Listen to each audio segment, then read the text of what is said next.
أفلا يتدبرون القرآن أعوذ بالله من الشيطان الرجيم بسم الله الرحمن الرحيم فإن خفتم فرجالا أو ركبانا فإذا أمنتم فاذكروا الله كما علمكم ما لم تكونوا تعلمون والذين يتوفون منكم ويذرون أزواجا وصية لأزواجهم متاعا إلى الحول غير إخراج فإن خرجن فلا جناح عليكم فيما فعلن في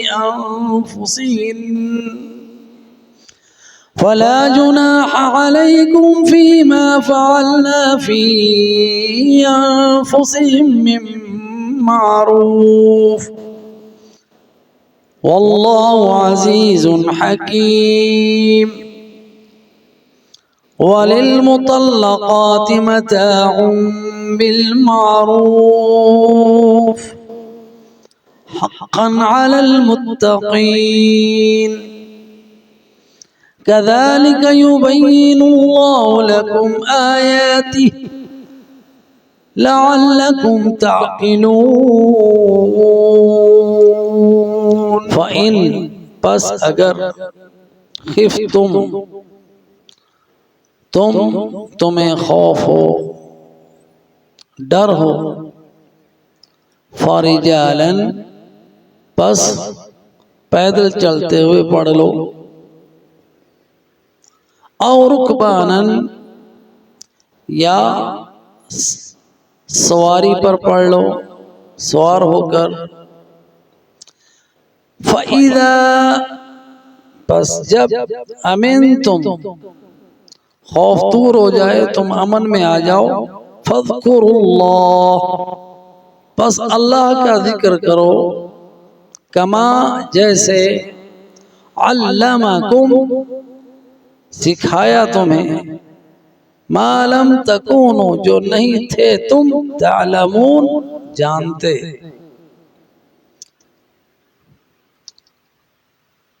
والذین اور وہ لوگ جو یتوفون فوت کر دیے گئے منکم تم میں سے ویذرون اور چھوڑے انہوں نے ازواجا بیویاں اور چھوڑی انہوں نے بیویاں وصیتاً وصیت ہے لازواجہم ان کے ازواج کے لیے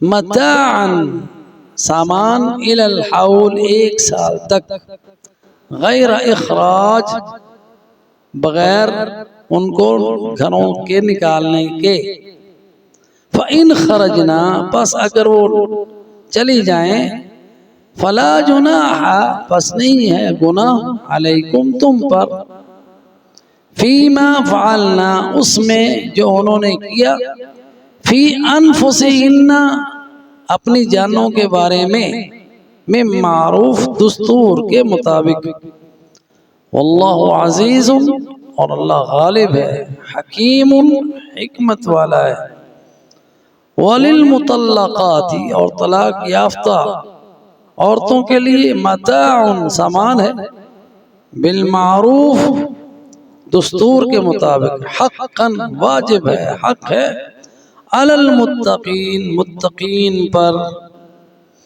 کذالک اسی طرح یبین بیان کرتا ہے اللہ لکم تمہارے لیے آیاتی ہی اپنی آیتیں لعلکم تعقلون تاکہ تم عقل کرو ان آیات کی تفسیر کو ہم دیکھتے ہیں مختصر تفسیر.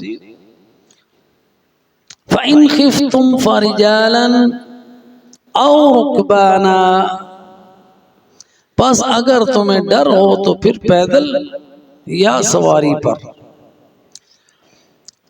یہ اس سے پہلے ذکر ہوا حافظوا علی الصلوات، محافظت، مداومت نمازوں کے اوپر۔ الصلوات صلات کی جمع ہے، یعنی پانچوں نمازوں کی حفاظت کرنی ہے۔ حفاظت کا معنی وقت پہ ادا کرنا، ارکان کے ساتھ ادا کرنا، اور خشوع و خضوع کے ساتھ ادا کرنا، جیسے نبی صلی اللہ علیہ وسلم نے پڑھی نماز ویسے پڑھنا، یہ محافظت ہے جماعت کے ساتھ وقت پر۔ اور پھر فرمایا والصلاة الوسطی، اور نماز عصر خاص طور پر الوسط، کل اس کی تفسیر ہم بیان کر چکے تھے۔ وقوموا، اور کھڑے ہو جاؤ، للہ اللہ کے لیے، قانتین، ساکت۔ قانتین کے کئی معنی بیان ہوئے، کل ہم اس کی تفسیر پڑھ چکے۔ تو اس سے پہلے صحابہ کہتے ہیں کہ ہم اس آیت سے پہلے آپس میں باتیں بھی کر لیتے تھے، تو قانتین کا جب آیا تو پھر وہ بات چیت جو تھی نماز میں ایک دوسرے کے ساتھ، وہ منع ہو گئی کہ اللہ کے لیے خاموشی کے ساتھ کھڑے ہو، نماز میں بولنا منع ہو گیا۔ اور اسی طرح قانتین کا معنی خشوع و خضوع ہے، کہ اللہ کے سامنے خشوع و خضوع اور عاجزی کے ساتھ کھڑے۔ اور قنوت کا معنی ساکن کھڑے ہونا ہے، یعنی فضول حرکتیں نہ کرو، نماز کے علاوہ حرکتیں جو ہیں اس سے بھی بات رکھا۔ ایک لفظ جو ہے وہ کئی باتوں کے اوپر دلالت کرتا ہے۔ تو جب یہ حکم آ گیا وقوموا للہ قانتین، اللہ کے لیے خاموش کھڑے ہو، ساکن کھڑے ہو، جیسے قیام میں ہم کھڑے ہوتے ہیں رسول اللہ صلی اللہ علیہ وسلم کی سنت کے مطابق، تو اب ایک خوف کی حالت آ گئی، دشمن کے ساتھ جنگ ہو رہی ہے، نماز کا وقت ہو گیا، لڑائی میں ہے، خوف میں ہے، جیسا کہ احزاب میں یہ واقعہ پیش آیا نبی صلی اللہ علیہ وسلم کے ساتھ کہ کفار نے گھیرا ڈالا ہوا ہے، اور آپ صلی اللہ علیہ وسلم اپنے صحابہ کے ساتھ محصور ہیں مدینے کے اندر۔ جب غزوہ احزاب ہوا، جسے ہم غزوہ خندق بھی کہتے ہیں، تو کتنے لشکروں کے لشکر حملہ آور ہوئے، اتنی آبادی نہیں تھی مدینے کی جتنی فوجوں نے چڑھائی کر دی تھی۔ تو اس صورتحال میں آپ صلی اللہ علیہ وسلم کی نماز عصر جو تھی وہ مغرب تک لیٹ ہو گئی، سورج غروب ہونے والے تھا کہ حضرت عمر آئے، اللہ کے رسول ابھی تک ہم نے نماز نہیں پڑھی۔ آپ نے فرمایا ان مشرکوں کی قبروں کو اللہ آگ سے بھر دے کہ انہوں نے ہمیں صلاۃ وسطیٰ سے مشغول کر دیا۔ تو وہ صلاۃ العصر تھی، تو اس کا خاص طور پر ذکر آیا، اور پھر فرمایا وقوموا للہ قانتین، اللہ کے لیے ساکن، خاموش، خشوع خضوع کے ساتھ کھڑے ہو جاؤ۔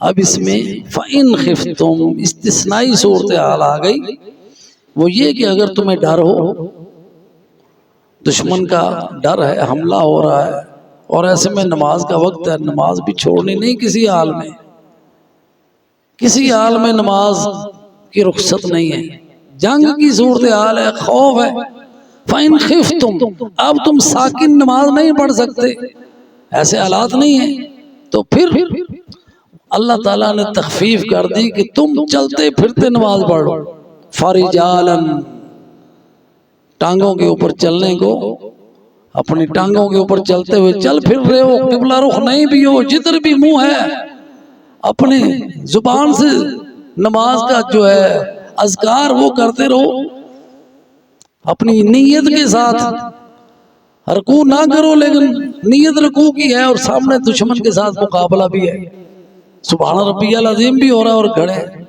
وہ صورت خوف کی. فَإِنْ خِفْتُمْ یعنی دشمن کا خوف ہے تو پھر نماز پڑھو صلاۃ الخوف. آپ اور چل پھر رہے آپ فَرِجَالًا چلتے پھرتے ہوئے، اور رُكْبَانًا یا تم سوار ہو، یعنی ٹینک پہ بیٹھے ہو، جہاز پہ بیٹھے ہو، آپ اپنا جہاز اڑا رہے ہیں، جنگی طیارہ اڑا رہے ہیں، یا گھوڑے پہ سوار ہیں، جو بھی سواری میسر ہے، جیپ پہ ہیں جا رہے ہیں، تو وہیں جدھر بھی رخ ہے، قبلہ رخ نہیں بھی ہے سواری کا رخ، تو آپ ادھر ہی نماز پڑھ لیں. چلتے پھرتے اور سواریوں پر، اور اگر اشاروں سے پڑھ سکو تو اشاروں سے پڑھ لو. تو یہ وہ فَإِذَا آمَنْتُمْ جب خوف دور ہو گیا، اب دشمن کا حملہ تھا پسپا ہو گیا، اب آپ امن میں ہیں، دشمن کے ساتھ جنگ نہیں، پھر وہی فَإِذَا آمَنْتُمْ فَاذْكُرُوا اللَّهَ كَمَا عَلَّمَكُمْ. پھر فَاذْكُرُوا یہاں پہ فَاذْكُرُوا ذکر جو ہے نا یہ نماز ہے. فَاذْكُرُوا جب خوف ختم ہو گیا جی، تو پھر نماز کو جو اس کی اصلی حالت جو تمہیں سکھائی گئی ہے اس کے مطابق پڑھ لو. فَاذْكُرُوا اللَّهَ كَمَا عَلَّمَكُمْ پھر اللہ کا ذکر کرو جیسے اللہ نے تمہیں سکھایا ہے. اللہ نے جیسے نماز پڑھنی سکھائی ہے پھر ویسے پڑھو. پھر قبلہ روخ بھی ہونا ہے، پھر قانتین بھی ہونا ہے، پھر خشوع و خضوع بھی ہے، پھر اس میں بات چیت بھی نہیں ہے اور حرکت بھی نہیں ہے چلنے پھرنے والی. اور اللہ نے وہ کچھ تمہیں سکھایا ما لم تکونوا تعلمون، عبادت کے وہ امور جو تم نہیں جانتے تھے اللہ نے تمہیں سارے سکھا دیے. اب نماز کے اس بیان کے بعد پھر ذکر آ گیا وہ جو پرانی جو بات چل رہی تھی جس میں عورتوں کے طلاق کے مسائل تھے. اب ایک اور مسئلہ آ گیا والذین یتوفون منکم، یعنی وہ جو تم میں سے فوت کر دیے گئے. فوت کون ہوئے؟ خاوند، بیویاں زندہ ہیں.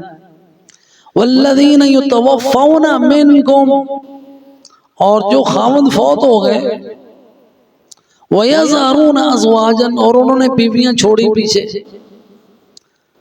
اب وصیۃ لِأَزْوَاجِهِمْ اب ان کی بیویوں کے لیے یہ وصیت ہے کہ متاعا إِلَى الْحَوْلِ کہ ان کو سامان دیا جائے 1 سال کا، یعنی ان کی وفات سے 1 سال تک وہ اپنے خاوند کے گھر میں رہیں غیر اخراج، اور وہاں سے نہ نکلیں.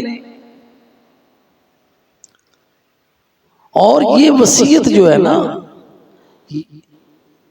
یہ خاوند کے ورثاء کے لیے ہے. جو شوہر ہے جو فوت ہو گیا اس کے جو وارثین ہیں نا وہ بیوہ کو اس کے گھر سے 1 سال تک نہ نکالیں، وصیت ہے ان کے لیے. اور اس کو یعنی سامان دیں کھانے پینے کا، اس کے نان نفقہ لباس وغیرہ کا، اور اس کو نہ نکالے گھر سے. اب فَإِنْ خَرَجْنَا بس اگر وہ چلی جائیں نکل جائیں فَإِنْ خَرَجْنَا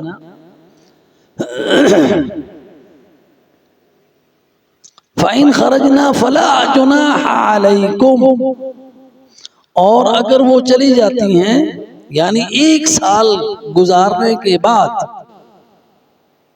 فَلَا جُنَاحَ عَلَيْكُمْ تو پھر جو ورثاء ہیں ان پر کوئی گناہ نہیں ہے. فیما فعلنا جو انہوں نے کیا یعنی اب ان کے اختیار میں ہے کہ وہ اپنا دوسری نکاح کر لیں، فی انفسہن اپنے بارے میں، یعنی ایک گھر ہے، وہ اگر وہ کسی دوسرے گھر میں رہنا چاہتے ہیں ادھر چلی جائیں، یا کہیں نکاح کرنا چاہتی ہیں نکاح کر لیں، من معروف دستور کے مطابق۔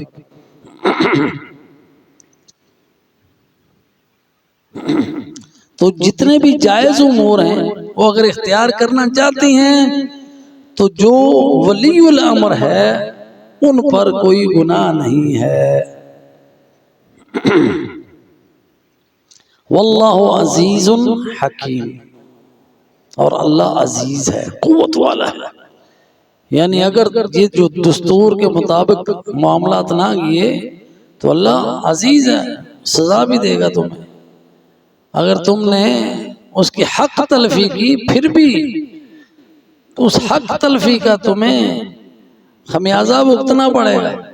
حکیم، اللہ حکیم ہے کہ اللہ نے اپنے حکمت کے تحت یہ سارے احکامات دیے ہیں۔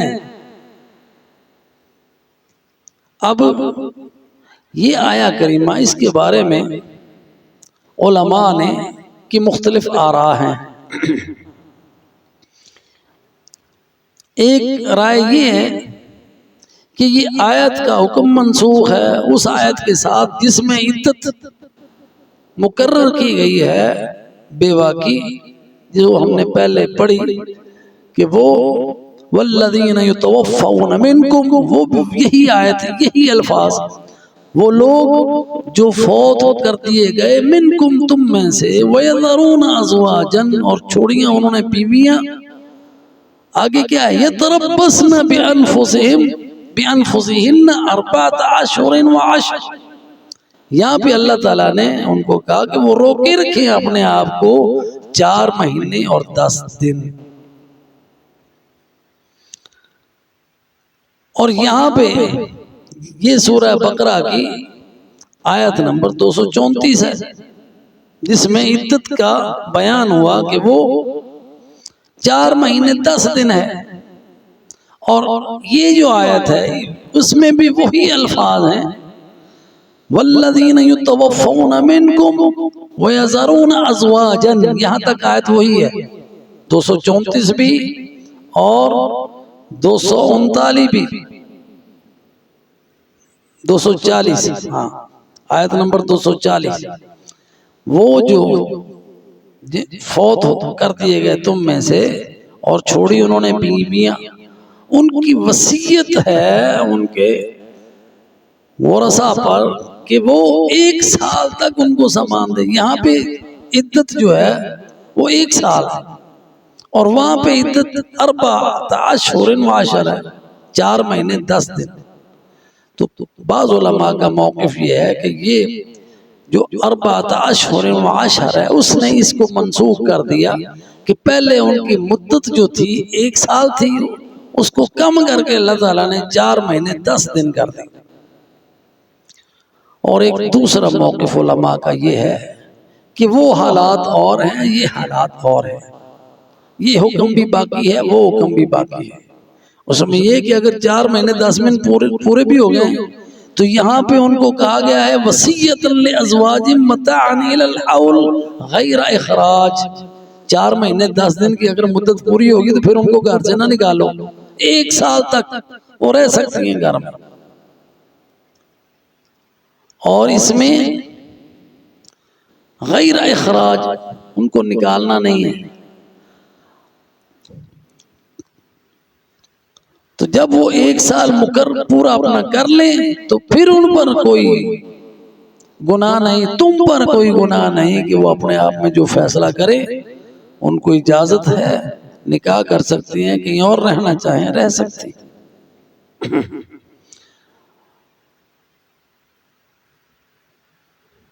تو اس میں ایک اور بھی ہے جو وصیت ہے متاعا الی الحول، 1 سال تک ان کو سامان دینا ہے۔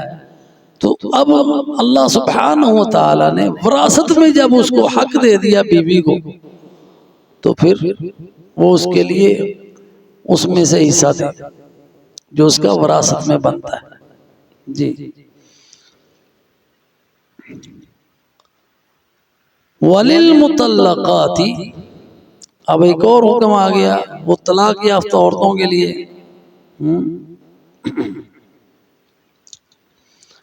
متاع، کو طلاق یافتہ عورتوں کے لیے سامان ہے، جیسا کہ پچھلی آیتوں میں ہم نے پڑھا.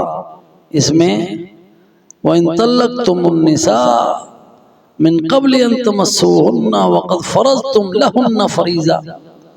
دو طرح کی طلاق یافتہ عورتوں کا ذکر ہوا. ایک وہ جن کے حق مہر ابھی مقرر نہیں کیے گئے، اور دوسری وہ جن کے حق مہر آپ نے مقرر کر دیے، تو ان کو بھی آپ نے متاع دینا ہے، سامان دینا ہے، وہ ان کی دلجوئی کے لیے.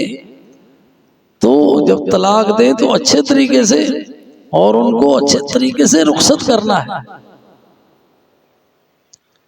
اس لیے فرمایا جو طلاق یافتہ عورتیں ہیں وَلِلْمُطَلَّقَاتِ مَتَاعٌ، طلاق یافتہ عورتوں کے لیے بھی سامان ہے، یعنی متاع ہے.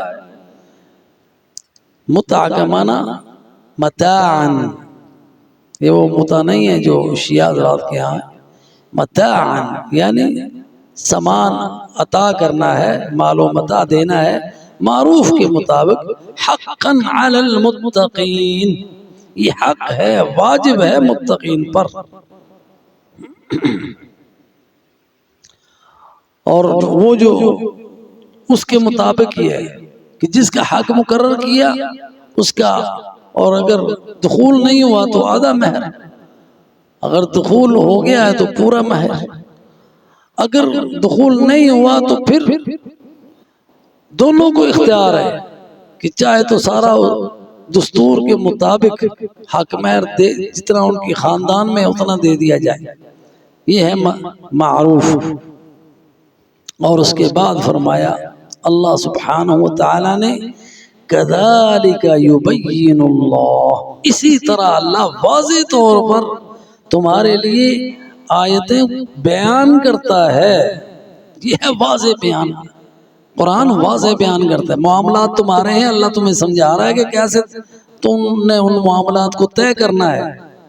کذالک، اسی طرح، یبین اللہ، بیان کرتا ہے اللہ، لکم، تمہارے لیے، آیاتی ہی، اپنے احکام، اپنی آیتیں، لعلکم تعقلون، تاکہ تم عقل کرو، ان پر عمل کرو، اس میں تمہارا فائدہ ہے. اور یہ وہ سارے معاملات ہیں جس میں تمہیں گائیڈنس کی ضرورت تھی، اللہ تعالیٰ نے تمہیں گائیڈ کر دیا ہے. تمہاری معاشت میں، تمہارے رہن سہن میں جو ضابطے ہونے چاہیے وہ اللہ نے مقرر کر دیے ہیں. ان ضابطوں کے مطابق چلو، وہ دستور ہے. اللہ سبحانہ وتعالی سے دعا ہے اللہ ہمیں جو اس نے ضابطے مقرر کیے ہیں اس کے مطابق زندگی گزارنے کی توفیق عطا فرمائے. آمین. وآخر دعوانا ان الحمد للہ رب العالمین.